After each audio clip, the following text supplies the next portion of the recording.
दोस्तों आपके favourite show नीमा डेंजोंगपा में हम आगे क्या देखने वाले हैं, क्या नजर आ रहा है एपिसोड में, चलिए बात करते हैं। नमस्कार दोस्तों, आप देख रहे हैं बॉलीवुड स्पाई। दोस्तों एपिसोड में हम देखते हैं नीमा सुरेश को देखकर शॉक्ड रह जाती है।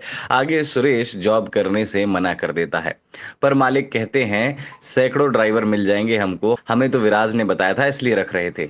आगे दोस्तों विराज बात करता है सुरेश से और सुरेश को बोलता है मेरी नाक मत कटा, थोड़ा कंजूस है वो, पर तेरा पगार टाइम पर देगा, कुछ टाइम करके देख, नहीं जमा तो छोड़ दे। और फिर सुरेश मान जाता है दोस्तों।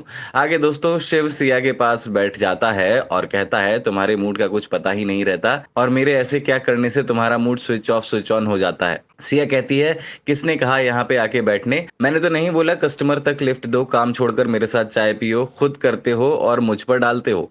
आगे दोस्तों शिव कहता है आइंदा मैं तुम्हारे पास नहीं आऊंगा और तुम भी मत आना। फिर दोस्तों आगे मान्या को नैना का फोन आता है और वो कहती है मुझे एक एड शूट आया था साड़ी का, पर मेरा हाथ फ्रैक्चर है तो तू कर ले। आगे दोस्तों हम देखते हैं पारस अपनी बहन से उसका बिजनेस प्लान बताता है। वो कहता है सोशल मीडिया से हम अपनी साड़ीज का बिजनेस और बढ़ा सकते हैं और पापा भी मान गए हैं और कल पहला शूट है और मैं अपने बिजनेस को थोड़ा मॉडर्न बनाना चाहता हूँ। दोस्तों आगे सुरेश नीमा से माफी मांगता है और कहता है मुझे नहीं पता था तुम यहाँ काम करती हो।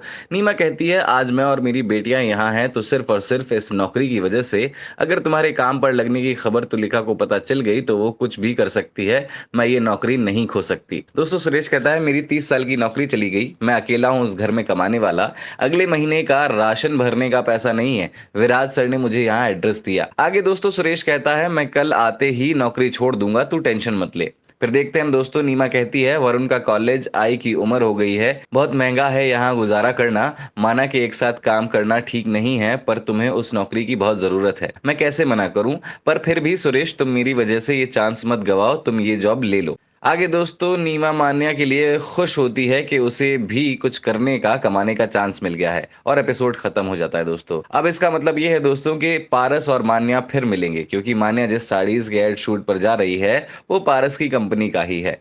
तो दोस्तों क्या लगता है आपको, क्या पारस और मान्या के बीच में कोई नई कहानी बनने वाली है? और उधर दूसरी तरफ सिया और शिव की कहानी भी क्या आगे बढ़ेगी?